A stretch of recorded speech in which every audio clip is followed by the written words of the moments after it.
Je, umewahi kufikiria jinsi inavyokuwa kusimama katikati ya dunia?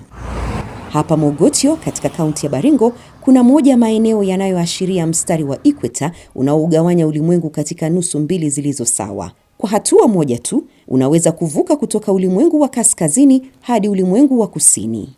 Hapa tuko kwenye ikweta. Na kama unavyoona, huu ni mstari ambao unaikata dunia mara mbili. Lakini kwa wengi wanaofika hapa, si alama ya kijiografia pekee inayowavutia, bali pia maajabu ya sayansi yanayohusishwa na mstari huu maarufu duniani. Miongoni mwa maonyesho yanayovutia zaidi ni jaribio la maji.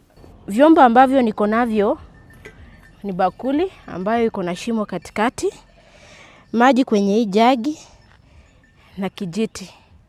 Hii experiment kwa lugha ya Kimombo tunaita Coriolis effect. Wakati ambapo uko na chombo cha kumesha ikweta, kupima ikweta, hamna haja ya hiki chombo. Unakuja nacho, unaipima, inakuonyesha uko katikati, inaonyesha 0 degrees, inaonyesha futi. So inaenda mkono wa kulia, ukiwa kaskazini mwa dunia. Tuelekea hatua chache kusini mwa dunia, mtaona chenye itafanyika na tumalizie katika mstari wa ikweta.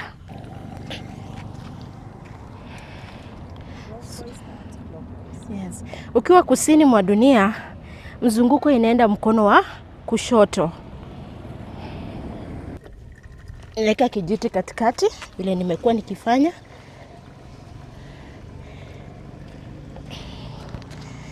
So ukiwa katikati, hakuna mzunguko inafanya. Kando na kwamba eneo hili lina umuhimu wa kijiografia, eneo hili pia ni kivutio kwa watalii. Nchini Kenya, miji kama Kisumu, Nanyuki na Baringo imejijengea umaarufu kutokana na kupitiwa na mstari wa ikweta. Wageni hupata fursa ya kufahamu utamaduni wa jamii zinazozunguka eneo hili. Eneo hili limekuwa la manufaa kwa kina mama ambao wamelibadilisha kuwa kitega uchumi. Kama kuanzia mwezi wa 6, 7 mpaka Disemba tunapatanga wageni. Saizi ikiwa ni mwezi wa 8 tunapata wanafunzi wengi wanakuja, wanasimama hapa, wanapiga picha, wanaenda Lake Bogoria. So tunafaidika sana na ikweta, na hii ikweta imelea watoto wetu.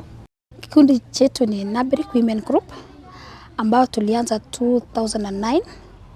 Tulikuwa kikundi changa sana na tulianza tu kama tumekaa hapa kama ikweta tukiuza. Huu ni ukumbusho kwamba wakati mwingine safari yenyewe ndiyo darasa bora zaidi.